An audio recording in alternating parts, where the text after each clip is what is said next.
Thank you and welcome back to our channel Special Science Classes.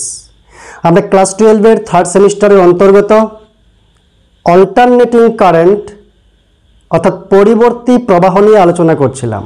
আজকে তার দ্বিতীয় পর্ব। তো প্রথম পর্বে আমরা জেনেছি যে তড়িৎ প্রবাহ দু রকমের হয়, সমপ্রবাহ মানে ডিসি আর পরিবর্তী প্রবাহ বলতে এসি, অল্টারনেটিং কারেন্ট। তো তড়িৎ কোষ বা ব্যাটারি থেকে যে তড়িৎ প্রবাহ পাওয়া যায় বর্তনীতে সেটা হচ্ছে ডাইরেক্ট কারেন্ট, সর্বদা একই অভিমুখে প্রবাহিত হয়।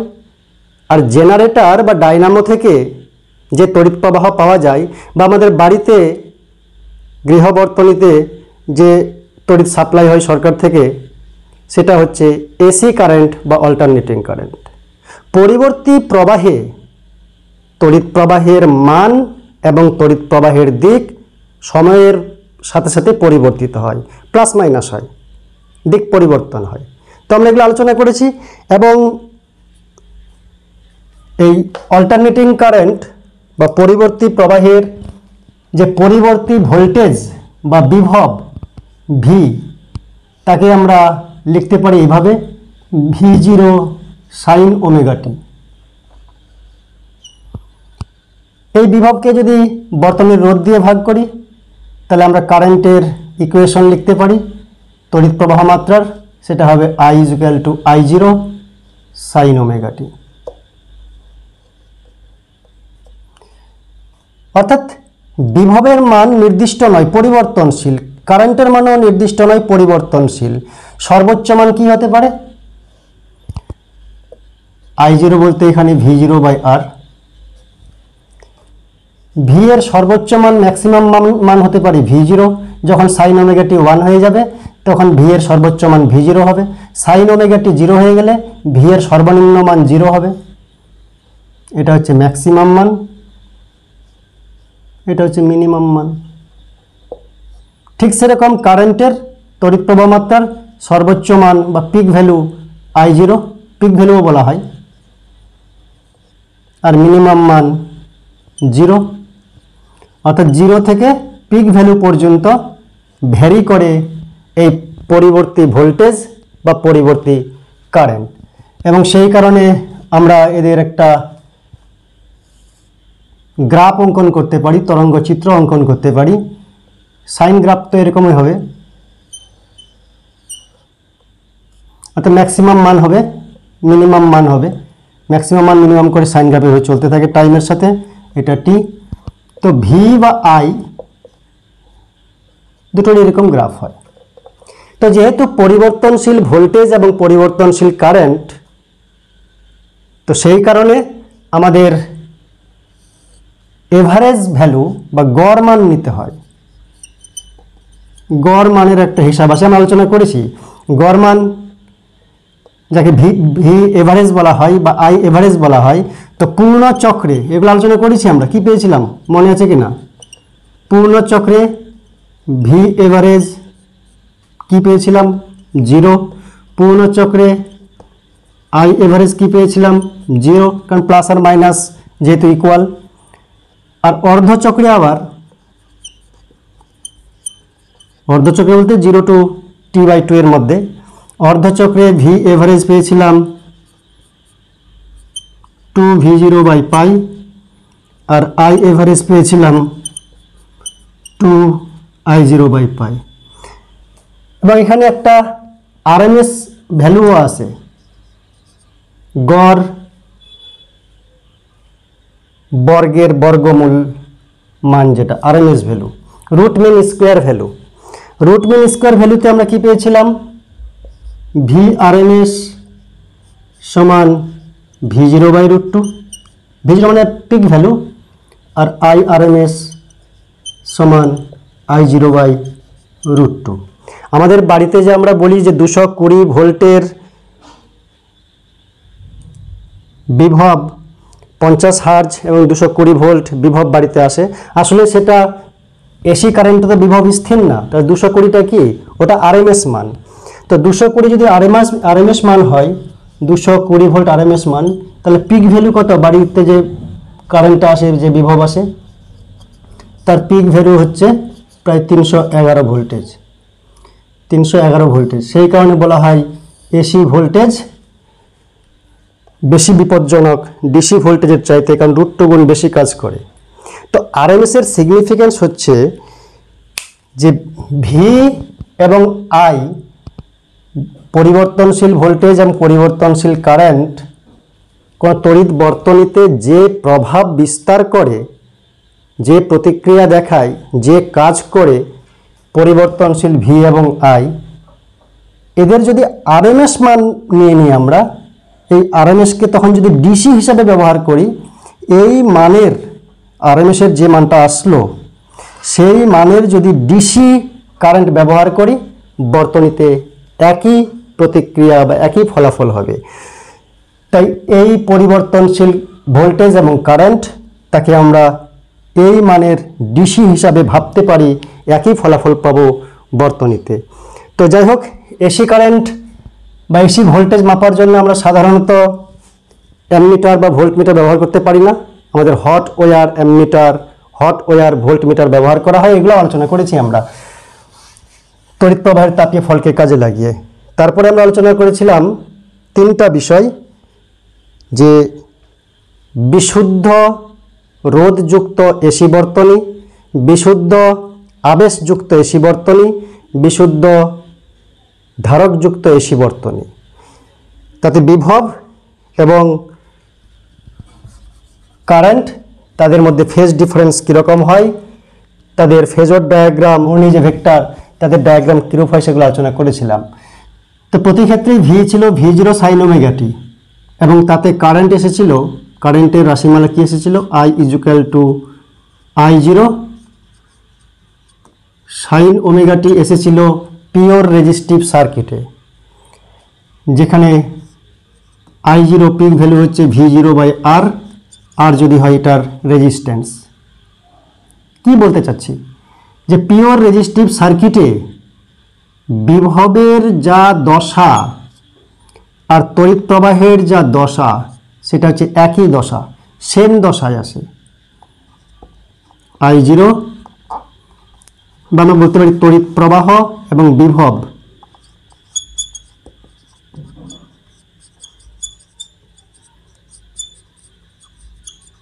একই দশায়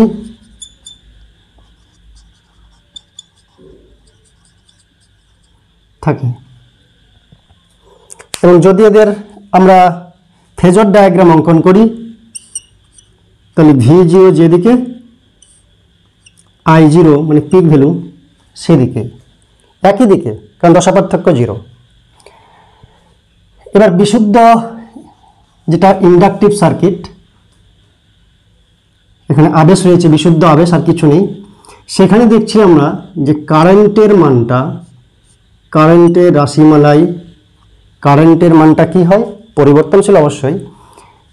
এই যে বিভব রয়েছে, বিভবের যা দশা, যদি আমরা আবেশ যুক্ত করি, কারেন্টকে বিভবের দশা থেকে π/2 পিছিয়ে রাখে। কি বললাম, π/2 পিছিয়ে রাখে কারেন্টকে। এল বা আবেশ, বিভবের যা দশা, কারেন্ট যখন আবেশের মধ্য দিয়ে প্রবাহিত হবে, আবেশ কি করবে, কারেন্টটাকে এই সোর্সের দশা থেকে π/2 পিছিয়ে দেবে। তাহলে I = I0 sin ωt, π/2 পিছিয়ে দেবে মানে মাইনাস করে দেব। এখানে I0 কি, এখানে I0 হচ্ছে V0 এর যে ইন্ডাকটিভ রিঅ্যাকট্যান্স, তাকে বলে ωL। XL ধরি আমরা, XL ধরেছিলাম, XL, যেখানে XL = ωL কি বলা হয়, ইন্ডাকটিভ রিঅ্যাকট্যান্স, আবেশী প্রতিঘাত। বাংলাটা কঠিন, ইন্ডাকটিভ রিঅ্যাকট্যান্স, এটা বেশি ভালো।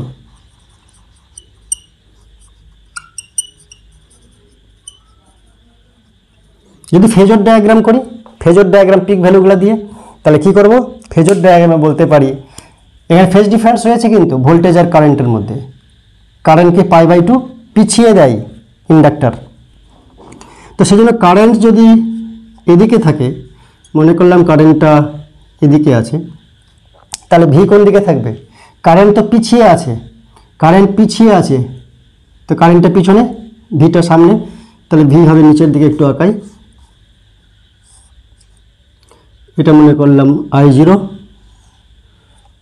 পারপেন্ডিকুলার হবে বাবা, 90 ডিগ্রি এগিয়ে থাকবে V0। V0 I0 pick value, এটা হচ্ছে 90 ডিগ্রি।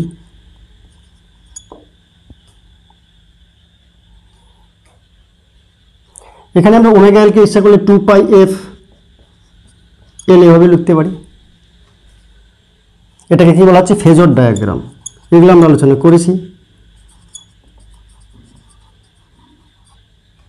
তাহলে কারেন্টকে কি করে? ইন্ডাক্টর যদি থাকে, কারেন্টকে মেন এসি সোর্সের যে ভোল্টেজ তার থেকে কারেন্টকে পিছনে রাখবে 90 ডিগ্রি অ্যাঙ্গেলে, দশা পার্থক্য বোঝায়। আর বিশুদ্ধ ক্যাপাসিটর যুক্ত এসি বর্তনীতে কী হবে? এটাই একই রকম বিভব রেখেছি আমরা, পরিবর্তনশীল বিভব, V0 পিক ভ্যালু। তাহলে এখানে কারেন্ট কি আসবে? কারেন্ট আসবে I0 সাইন ওমেগা টি, পিছিয়ে রাখবে না এগিয়ে রাখবে? ক্যাপাসিটার করে কি, যে source, voltage source, AC voltage source, তার যে দশা আছে সেই দশা থেকে কারেন্টকে এগিয়ে দেয় π/2 পরিমাণ, অর্থাৎ +π/2 হয়। এটা হচ্ছে তফাৎ। বিপরীত রকমের কাজ করে আবেশ এবং ধারক, বিপরীত রকমের কাজ করে কারেন্টের উপর প্রভাব বিস্তার করে। আবেশ কি করে? কারেন্টের দশাকে π/2 পিছিয়ে দেয়, সেজন্য মাইনাস কারেন্টের সমীকরণে। আর ধারক কি করে? ধারক করে কারেন্টকে মেন সোর্সের যে দশা ভোল্টেজের তার থেকে π/2 এগিয়ে দেয়। সেই কারণে এখানে, তার আগে বলি আমরা পিক ভ্যালু অফ I0 কী করে বার করব। পিক ভ্যালু হচ্ছে ভি এর peak value divide by XC, capacitive reactance. ওই একই ভাষা, ইন্ডাকটিভ রিয়াক্টেন্স, ক্যাপাসিটিভ রিয়াক্টেন্স, এগুলো কিছুই না, এগুলো হচ্ছে resistance, one kind of behave like resistance, capacitive reactance equal to V0 1/ωc। এখানে এক্সসি ইকুয়াল টু 1/ωc।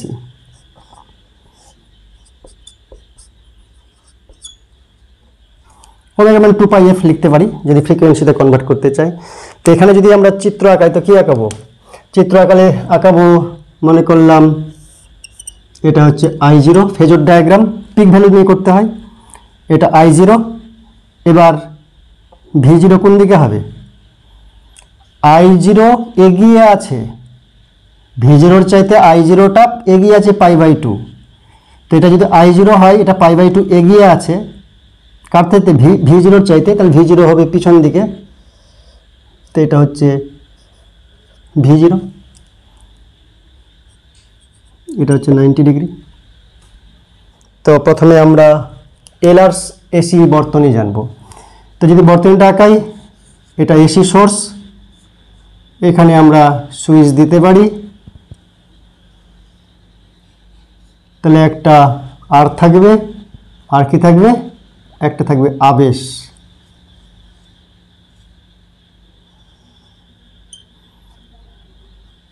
এটা আর, এটা সেলফ ইন্ডাকশন হচ্ছে, সাবেশাঙ্ক হচ্ছে এই আবেশটার এল। এবার মনে করলাম যে কারেন্ট যাচ্ছে, প্রবাহিত হচ্ছে, শ্রেণী সমবায়ে আছে, তো তার মানে এর ভিতর দিয়ে যে কারেন্ট যাবে এর ভিতর দিয়ে সেই কারেন্ট যাবে, সেম কারেন্ট, যদিও পরিবর্তনশীল কারেন্ট, এসি তো মানে তাই। আর এখানে এসি সোর্স রয়েছে V = V0 সাইন একটা দশা রয়েছে, এটা পরে যাচ্ছি। আমরা মনে করলাম যে কারেন্টটা আমাদের নোন, সেটা হচ্ছে I = I0 সাইন ওমেগা টি। কারেন্টের ইকুয়েশনটা নোন, এই ইকুয়েশনটা আমরা বার করব পরিবর্তনশীল বিভবের, এসি সোর্সের। তো এই তড়িৎ প্রবাহ মাত্রা, পরিবর্তনশীল তড়িৎ প্রবাহ মাত্রা বা এসি তড়িৎ প্রবাহ মাত্রা শ্রেণী সমবায়ে রয়েছে, তাই দুটোর মধ্য দিয়ে যাচ্ছে। তড়িৎ প্রবাহিত হলে রোধের মধ্যে বিভব পতন হবে, মনে করলাম পরিবর্তনশীল বিভব পতন VR। এলের মধ্যে বিভব পতন হবে কারেন্ট গেলে, সেটা মনে করলাম VL। টাইমের সঙ্গে পরিবর্তিত হয়। এখান থেকে আমরা লিখতে পারি যেটা নন জিনিস, যে তড়িৎ প্রবাহ মাত্রা, এসি তড়িৎ প্রবাহ মাত্রা সমীকরণ I = I0 sin ωt, এবং বিভব পতন R ও L এর মধ্যে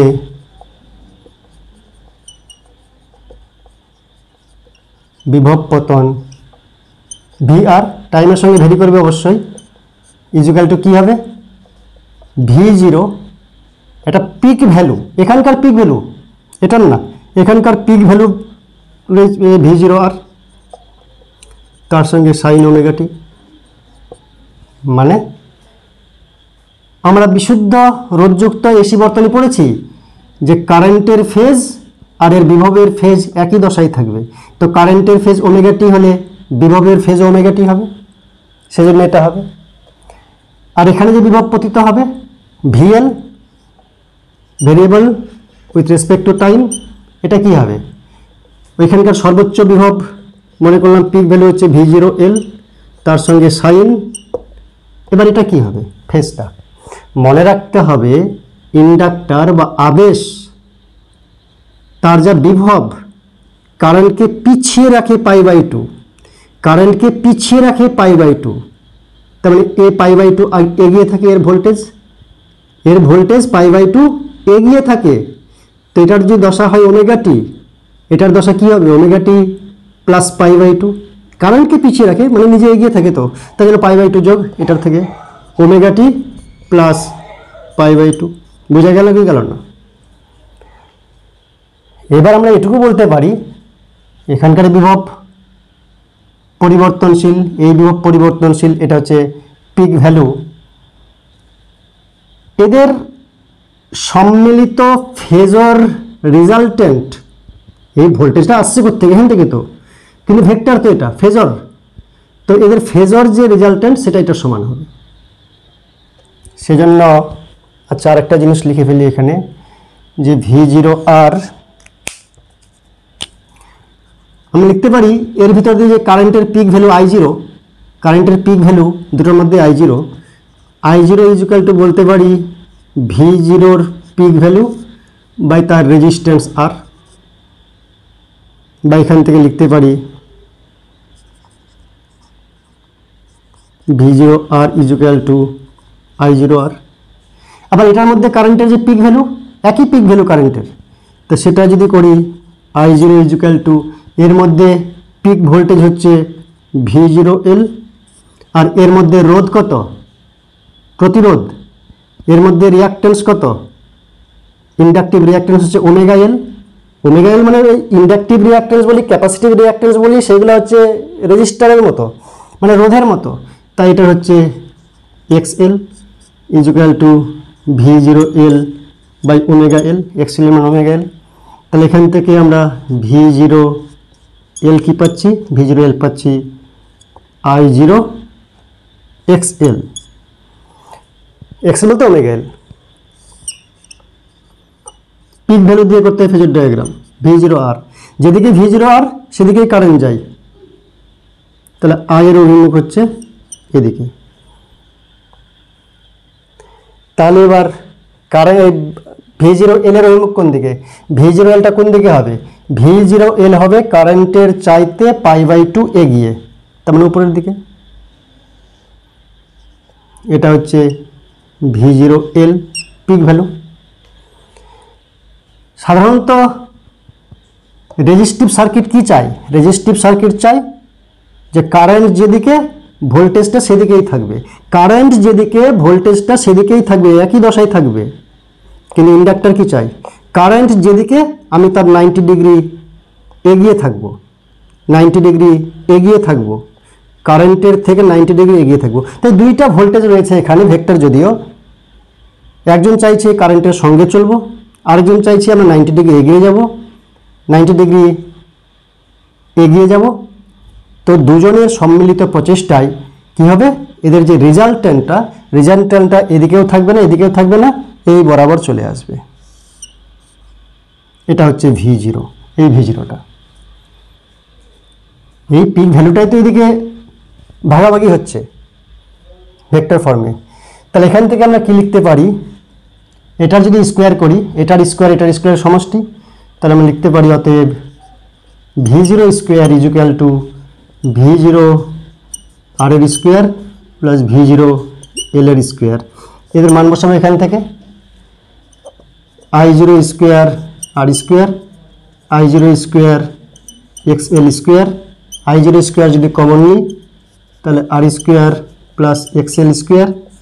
এখান থেকে যদি আমরা v0 বার করি, এটা মানটা বার করতে চাচ্ছি, তো v0 বার করি তাহলে রুট করব i0 under root r square plus xl square is equal to i0। এটা কি, এটা রোধের সমতুল্য, এটা রোধের স্কোয়ার, এটা রোধের স্কোয়ার যোগ করলাম, রোধের স্কোয়ার বর্গমূল করলাম, তো রোধ হলো, এটার একক ওহম হবে। এটাকে আমরা জেড ধরি, কি ধরি, Z. Impedance, reactance, capacitive reactance, inductive reactance, resistance, এগুলো ছিল। এবার যখন 2-3টা রোধ একসঙ্গে কাজ করবে, ইন্ডাকটিভ রিয়াক্ট্যান্স থাকবে, রেজিস্ট্যান্স থাকবে, তখন সম্মিলিত এদের যে নেট রেজিস্ট্যান্স তাকে বলা হচ্ছে নেট ইম্পিডেন্স। নেট ইম্পিডেন্স প্রতিরোধ, প্রতিরোধ বলা হচ্ছে। তাহলে Z is equal to under root R square plus XL square, XL বলতে ওমেগা এল, এটা বলছে ইম্পিডেন্স।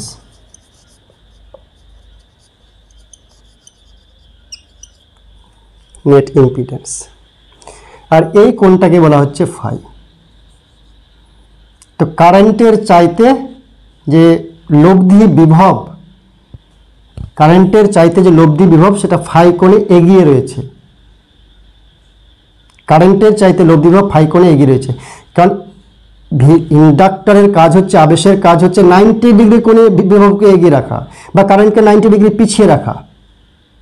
এবার যেহেতু রেজিস্ট্যান্স কারেন্টের সঙ্গে থাকতে চাই, তাই এ থাকতে v0 আর থাকতে চাই কারেন্টের সঙ্গে, v0 l থাকতে চাই 90 ডিগ্রি এগিয়ে, তাই সম্মিলিত প্রচেষ্টায় একজন ওদিকে থাকতে চাইছে, একজন ওদিকে থাকতে চাইছে, দুটা ভেক্টরের লব্ধি ভেক্টর এই বরাবর থাকছে ফাই কোণে।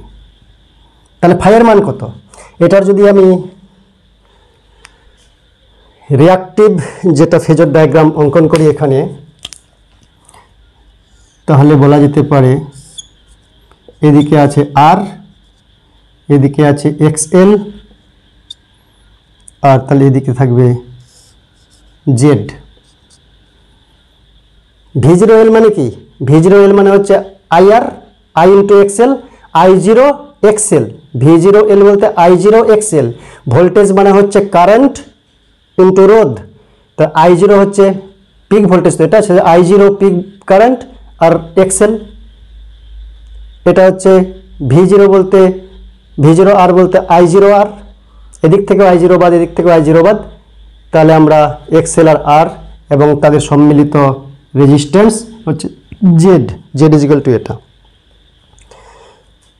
তাহলে v0 আমরা পেয়ে গেলাম। ফাইয়ের মান কত? tan ফাইকে আমরা লিখতে পারি ইচ্ছা করলে, এই v0টাকে এখানে লাগিয়ে দাও, তো লম্ব বাই ভূমি tan ফাই, তাহলে v0l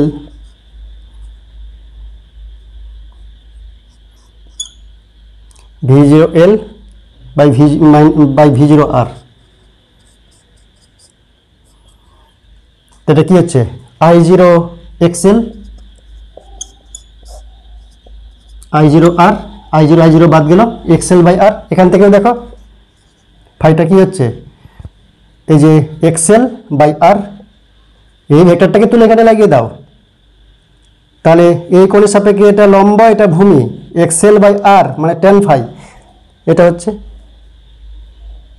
এবার কারেন্টের চাইতে ফাই কোণ এগিয়ে থাকবে, তো কারেন্টের দশা যদি হয় ওমেগা টি, তাহলে এখানে যে ফাই কোণে এগিয়ে আছে মেন সোর্সটা, v0টা হচ্ছে মেন সোর্স, তো v0টা হচ্ছে এই দুটার রেজাল্টেন্ট মানে এটা, তো v0টা এটার সাথে কতটা কোণে এগিয়ে থাকবে, ফাই কোণে। তো এটাকে লেখা যায় এটার যে দশা omega t plus phi, phi বলতে এই যেটা v ইজ ইকুয়াল টু মনে করলাম v0 sign dash dash dash, এটা মানে লিখবো আমরা, এটা নির্ণয় করব।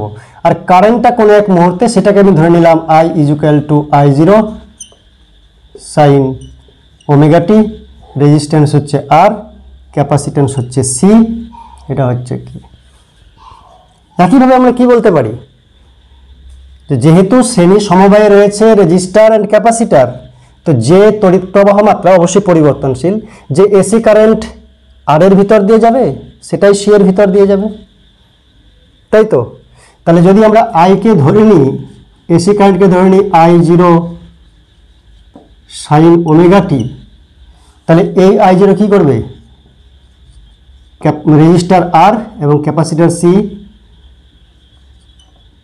এর মধ্যে বিভব পতিত হবে, বিভব পতন ঘটবে, ভোল্টেজ ড্রপ হবে তো আর এবং সিতে।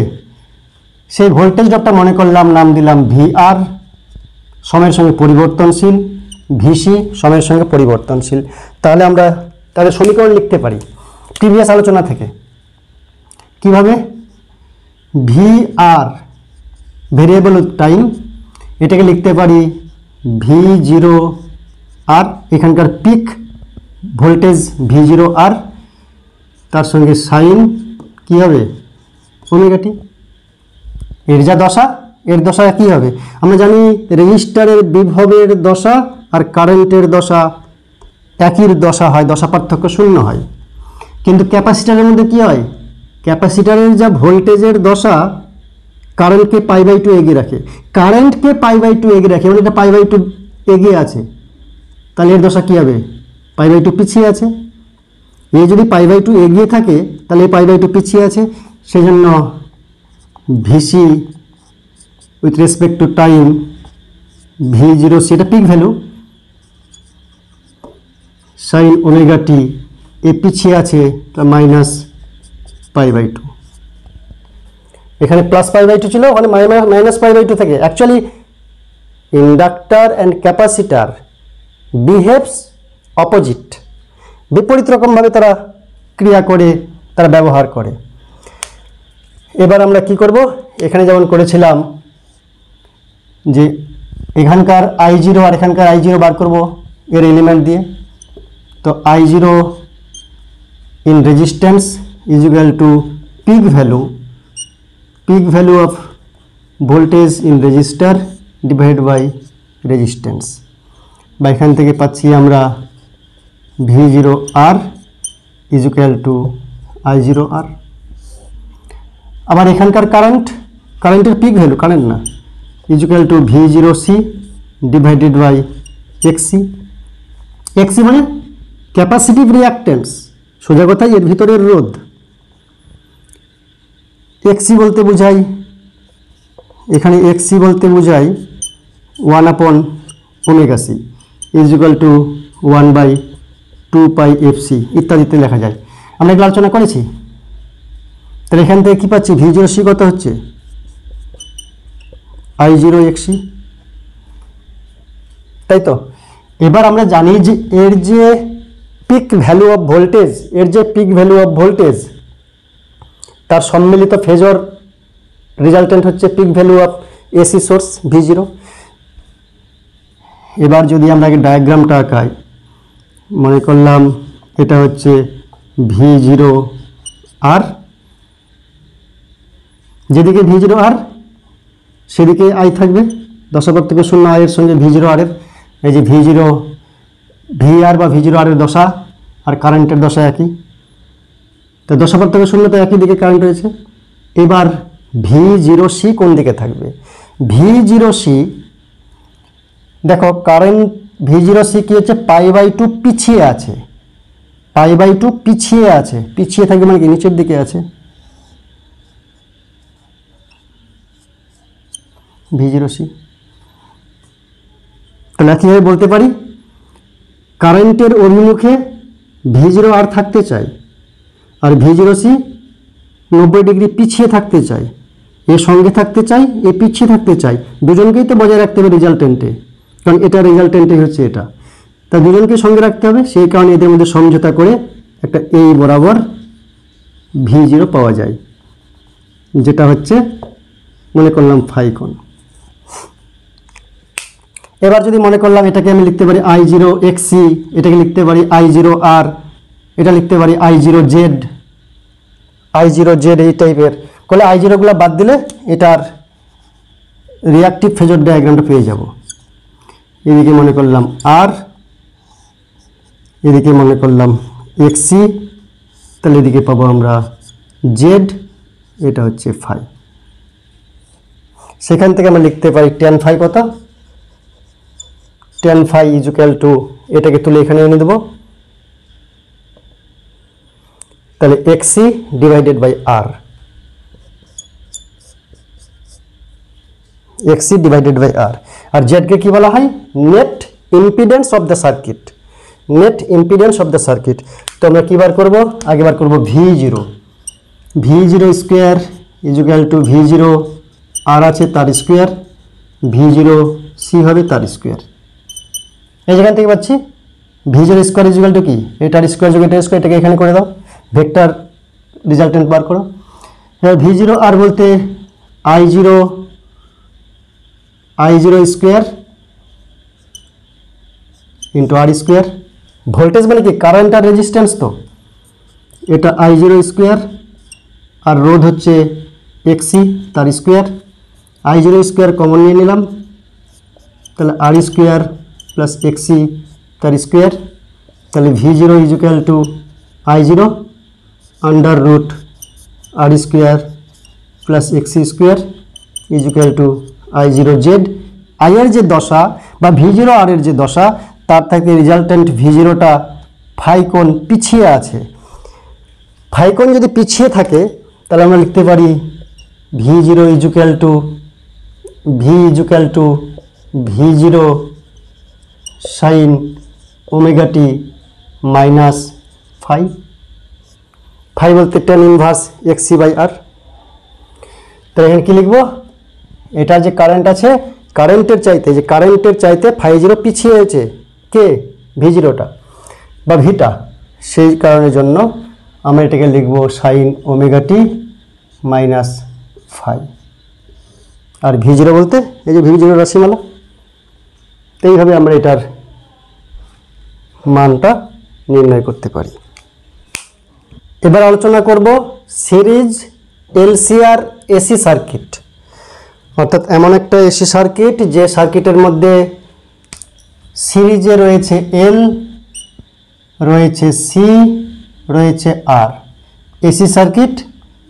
তাই এসি সোর্সটা V equal to V0 sine dot dot dot something, যেটা আমরা নির্ণয় করব V0 এর মান কত, এটার মান কত। আমরা কারেন্টটা ধরে নেব, কারেন্টের রাশিমালা I equal to I0 sine omega T ধরে নিচ্ছি। একই রকমভাবে এটা সুইচ, কোন এক মুহূর্তে দিয়ে কারেন্ট যাচ্ছে, কারেন্ট কিন্তু পাল্টাপাল্টি করে। তো যেহেতু শ্রেণী সমবায়ে রয়েছে একই কথা, তাহলে কারেন্ট এদিক দিয়ে যাওয়ার সময় এখানে বিভব পতন ঘটবে, এখানেও বিভব পতন ঘটবে, এখানেও বিভব পতন ঘটবে, which is variable with respect to time. তাহলে আমরা কি লিখতে পারি, আমরা লিখতে পারি VL, আমরা লিখতে পারি VL with respect to time এর মান কত, V0L, ওখানকার পিক ভ্যালু হবে ভোল্টেজের, ফ্ল্যাকচুয়েট করবে তো, বাড়বে কমবে তো, V0L আর সাইন কি হবে, L কি চাই, L চাই কারেন্টকে পিছিয়ে রাখতে, L চাই কারেন্টকে π/2 পিছিয়ে রাখতে, তার নিজে π/2 এগিয়ে থাকবে। তাই ভোল্টেজ কারেন্টের চাইতে π/2 এগিয়ে থাকবে, ওমেগা টি প্লাস π/2। বোঝা যাচ্ছে কি যাচ্ছে না? এবার VC উইথ রেসপেক্ট টু টি, এটা কি হবে, এটা V0C পিক ভ্যালু আর সাইন ওমেগা টি, ক্যাপাসিটার ইন্ডাক্টরের বিপরীত কাজ করি, তো এটা প্লাস হলে এটা মাইনাস হবে। আরেকটা হবে VR with respect to time is equal to V0R, sine কি হবে, রেজিস্টার এর ভিতর দিয়ে কারেন্টের ফেজ আর ভোল্টেজের ফেজ একই ফেজ হয়, তাই এটা ওমেগা টি হবে শুধুমাত্র। এখান থেকে আমরা অতি সহজে এগুলো নির্ণয় করতে পারি যে এটার ভিতরে পিক ভ্যালু I0 যদি বলি, I0 is equal to V0 R by R সেখান থেকে পাচ্ছি V zero R is equal to I zero R, আলোচনা করলাম এগুলা। এলের ভিতর দিয়ে I zero is equal to V zero L by XL, তাহলে V zero L is equal to I zero XL, XL বলতে ওমেগা এল। আর C এর ভিতরে একই কারেন্ট যাবে, সবার পিক ভ্যালু একই থাকবে, তাহলে I zero is equal to কী হবে, V zero C by XC, তাহলে V zero C is equal to I zero XC. এবার এদের পিক ভ্যালুর সম্মিলিত ফেজার রেজাল্টেন্ট করলে এই ভি জিরো পাওয়া যাবে, এটাই তো উৎস, সেটা তো ভাগাভাগি হচ্ছে। যদি পরিবর্তনশীলের মাধ্যমে পিক ভ্যালুগুলোকে আমরা ফেজর ডায়াগ্রামে যোগ করতে পারি। যদি আগে ফেজর ডায়াগ্রামটা অঙ্কন করি, যদি ফেজর ডায়াগ্রামটাকে অঙ্কন করি আমরা, তাহলে কি লিখতে পারি, এদিকে হচ্ছে ভি জিরো আর, ভি জিরো আর কারেন্টের অভিমুখের দিকেই হয়, তাই এটাই হচ্ছে আই বা I zero, I zero R V zero একই দিকে। ভি জিরো এল, এলটা কী হবে, পাই বাই টু এগিয়ে, তাই ভি জিরো এল হবে পাই বাই টু এগিয়ে ভি জিরো এল। এটা পিক ভ্যালু, পিক ভ্যালু দেখাচ্ছি। আর ক্যাপাসিটারে যে পিক ভ্যালু অফ ভোল্টেজ কই, সেটা পাই বাই টু পিছিয়ে, তাহলে এটা হচ্ছে পাই বাই টু এগিয়ে, এটা হচ্ছে পাই বাই টু পিছিয়ে ভি জিরো সি। এবার মনে রাখতে হবে এখানে তিনটা শর্ত ক্রিয়া করবে। তিনটা শর্ত ক্রিয়া করবে বলতে, কখনো ভি জিরো এলটা greater than V zero C, কখনো ভি জিরো এলটা less than V zero C, কখনো দুটো ইকুয়াল করলে তিনটা শর্তে আমরা কীরকম বিহেভ করছে সেটা আমরা জানবো। তো প্রথম শর্ত, ও তার আগে এটাকে যদি ইম্পিডেন্সে আমরা করতে চাই এরকমও করতে পারি, এটা হচ্ছে আর, এটা হচ্ছে এক্সএল, এটা হচ্ছে XC. V zero L greater than V zero C, অর্থাৎ ইন্ডাক্টরের ভোল্টেজটা বেশি। কেন বেশি, এখান থেকে দেখো, ভি জিরো এল যদি বেশি হতে হয় ভি জিরো সির চাইতে, এটার চাইতে এটা বেশি এটা কম, তো আই জিরো তো সমান আছে, এটা কম হলো কেন, এক্সিটা কম, এটা বেশি হলো কেন, এক্সএলটা বেশি, কারণ আই জিরো তো দুই দিকে সমান। তাই জন্য বা বলতে পারি আমরা যে এক্সএল গ্রেটার দেন এক্সি। তাই যদি হয় তাহলে তার ডায়াগ্রামটা কী হবে, এক্সএল ভি জিরো এলটা হচ্ছে বড়, তাহলে ভি জিরো এলটা উপরে থাকবে, তো এটাকে বড় বানাবো। আর এটা হচ্ছে ভি জিরো আর, এটা হচ্ছে ভি জিরো সি, এল উপরে সি নিচে, এটা মনে রাখবো আমরা। এবার এই ভোল্টেজ আর এই ভোল্টেজ বিপরীতমুখী, মাইনাস হবে, তো যদি মাইনাস হয় এতটা এখান থেকে বাদ দিয়ে দিব, তাহলে এই জায়গায় থাকবে কি V zero L minus V zero C. এটা বিপরীত দিকে 180 ডিগ্রি, তো এটা বড় আছে, এখান থেকে এই ভেক্টরটা বাদ দিলে এইটুকু ভেক্টর বাদলো, তো এটা শেষ হয়ে গেল, এটা ওখান থেকে মাইনাস করে দিলাম। তো সেই জন্য আমরা এখানে ধরতে পারি, একটু বড় করার জন্য, V zero L minus V zero C, তাহলে এটা হচ্ছে V zero L minus V zero C, এটা ভি জিরো আর। তো রেজাল্টেন্ট কী হবে, রেজাল্টেন্ট এই বরাবর হবে ভি জিরো, এটা মনে করলাম ফাই। তো তাই যদি হয় আমরা লিখতে পারি V zero square is equal to V zero R এর square plus V zero L বড় by minus V zero C তার স্কোয়ার। এই পার্টটাকে এখানে তুলে দাও, তাহলে এটা হচ্ছে ভি জিরো আর, এটা হচ্ছে V zero X, V zero L minus V zero C, এটা স্কোয়ার করে 90 ডিগ্রি কোণ যেহেতু আছে সেই কারণে ডাইরেক্ট এটা ফর্মুলা আসলো। তো সেখান থেকে ভি জিরো আর বলতে I zero square R square plus এখানে I zero XL minus I zero XC তার whole square, I zero square common নিয়ে নিলাম, তাহলে ব্র্যাকেটের ভিতরে থাকলো R square plus XL minus XC whole square, তাহলে V zero is equal to I zero under root R square plus XL minus XC তার whole square. যেহেতু এক্সেলটা বড় ওই জন্য এক্সেলটা আগে আছে। ডিফারেন্সের হোল স্কোয়ার, এটা কি Z impedance of net impedance of the circuit, তাহলে জেড হচ্ছে গিয়ে under root R square plus XL minus XC তার হোল স্কোয়ার। নেট ইম্পিডেন্স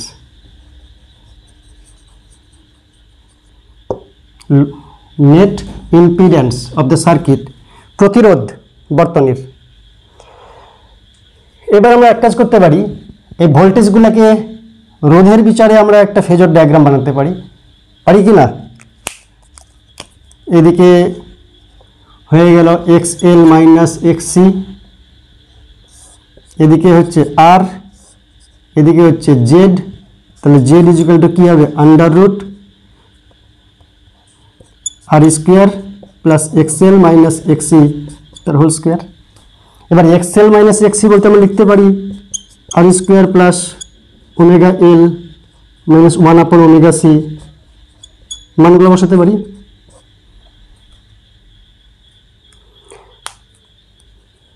তাই তো? এবং এই যে ফাই মানটা কি, এটা বাই এটা। আবার বলতে পারি আমরা যে কারেন্টের চাইতে লব্ধি বিভবটা বা ভি জিরো আর এর চাইতে ফাই কোণ এগিয়ে রয়েছে। কেন? এলটা বড়, ইন্ডাক্টর ভি জিরো এল বড়, তাই ভি জিরো এল এর প্রভাব এখানে বেশি বিস্তার হবে। তাই ক্যাপাসিটারের যে প্রভাবটা সেটা মাইনাস করার পরে ভি জিরো এলটা বড় ছিল বলে ভি জিরো এল এর প্রভাব রয়েছে, তাই নেট যে এসি সোর্সের পিক ভ্যালু অফ ভোল্টেজ সেটা এইদিকে হচ্ছে। তো এই মানটা কী হবে ভি জিরো আর এর চাইতে ফাই ফেজ ডিফারেন্স, তাহলে এটা ভি জিরো সাইন ছিল, ও আগে ফাইয়ের মানটা বলি, ফাইয়ের মানটা কি এখান থেকে নিতে পারি, এটাও তো ফাই, তাহলে XL minus XC divide by R, tan inverse বা tan inverse XL minus XC divide by R. তাহলে অতএব এখান থেকে আমরা ভি কি লিখতে পারি, V is equal to V zero sine যা ছিল ওমেগা টি, তার সঙ্গে ফাই কী হবে ভি জিরোর চাইতে ফাই এগিয়ে, তার মানে প্লাস ফাই। যখন ভিএলটা যখন বড় তখন এরকম চেহারা আসবে, এক্সেল ওখানে ডোমিনেট করছে, ভি জিরো এল ওখানে ডোমিনেট করছে। এবার 2 নম্বর শর্ত হচ্ছে যে V zero L less than হচ্ছে ভি জিরো সি বা এক্সএল লেস দেন এক্সি, তাহলে কী হবে? অর্থাৎ আমরা বলতে পারি যে এটা হচ্ছে ভি জিরো আর ভি জিরো সিটা বেশি ছিল, ভি জিরো এলটা ছোটো ছিল, ওটাকে বিয়োগ করলাম বড়টা থেকে, তাহলে যেটা এদিকে বাঁচলো সেটা হচ্ছে V zero C minus V zero L. সিটা বড় তো সেজন্য সি থেকে ভি জিরো এলটা বিয়োগ দিলাম, এটা বাদ দিয়ে দিলাম, তাহলে রেজাল্টেন্ট কী হবে মনে করলাম এটা ফাই, এটা হচ্ছে ভি জিরো, ফেজর ডায়াগ্রাম আঁকালাম। তাহলে এখান থেকে আমরা লিখতে পারি কি লিখতে পারি যে V zero square is equal to V zero R এর স্কোয়ার প্লাস এটার square V zero C minus V zero L এটার স্কোয়ার। তো এখান থেকে আসবে I zero square R square plus I zero X C square, square না এগুলোতে ভিতরে, minus I zero X L whole square, I zero স্কোয়ারগুলো কমন নিলাম, তাহলে ভিতরে থাকলো R square plus X C minus X L whole square. তাহলে V zero যদি বার করি I zero under root R square plus XC minus XL whole square. সোজা হিসাব। আগের বার ছিল এলটা বড়, তো এখানে এল ছিল, ছোটোটার পরে ছিল। আর এখানে এক্সি বড়, তো এক্সি আগে আছে, যেটা বড় সেটা আগে থাকবে। Difference of the XC and XL, capacitive reactance আর ইন্ডাকটিভ রিঅ্যাক্ট্যান্সের ডিফারেন্সের তফাৎ। তো এটা হচ্ছে টোটালটা হচ্ছে রোধের মতো কাজ করছে I0Z। তাহলে V0 মান পেয়ে গেলাম। এবার এটা পাল্টে যাবে। এবার আমরা ফাইয়ের মান নির্ণয় করতে পারি। ফাই ইজুক্যাল টু কী হবে? ফাই ইজুক্যাল টু এটা বাই এটা। এটা মানে কি? এই যেটাকে এখানে সরিয়ে নাও, এটা কোনাকুনি টেনে। তাহলে V0C বলতে এক্সি, V0L বলতে এক্সএল, আর ওটা হচ্ছে আর। কেন? V0C মানে I0XC, এটা I0XL, এটা I0R, উপরের I0 নিচের I0 সব কেটে বাদ কমন টমন নিয়ে। এটা হচ্ছে ফাই, ও ফাই না, টেন ফাই। তাহলে phi is equal to tan inverse XC minus XL divided by R. তাহলে V ইজুক্যাল টু কী হবে? V0 সাইন V0 আর এর চাইতে কারেন্টের অভিমুখের চাইতে রেজাল্টেন্ট V0টা পিছিয়ে আছে মাইনাস ফাই। তাহলে omega T minus phi. V0 মান এখান থেকে পাবো, ফাইয়ের মান এখান থেকে পাবো। তো জেডকে কী বলা হচ্ছে? Impedance of the circuit. এবার যদি দুটাই সমান হয়ে যায় তাহলে শর্ত হচ্ছে 3, যাকে বলা হচ্ছে resonance condition. V0L equal two V0C বা XL ইজুক্যাল টু XC। তাই যদি হয় তাহলে কি দেখতে পাচ্ছি? এই দুটো এটা ক্যান্সেল, উপরটা নিচেরটা ক্যান্সেল, শুধু থাকবে V0R।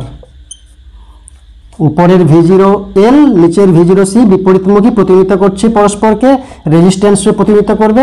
তার কারণ হচ্ছে আমরা যে জেড বার করি, জেড ইজুক্যাল টু কি?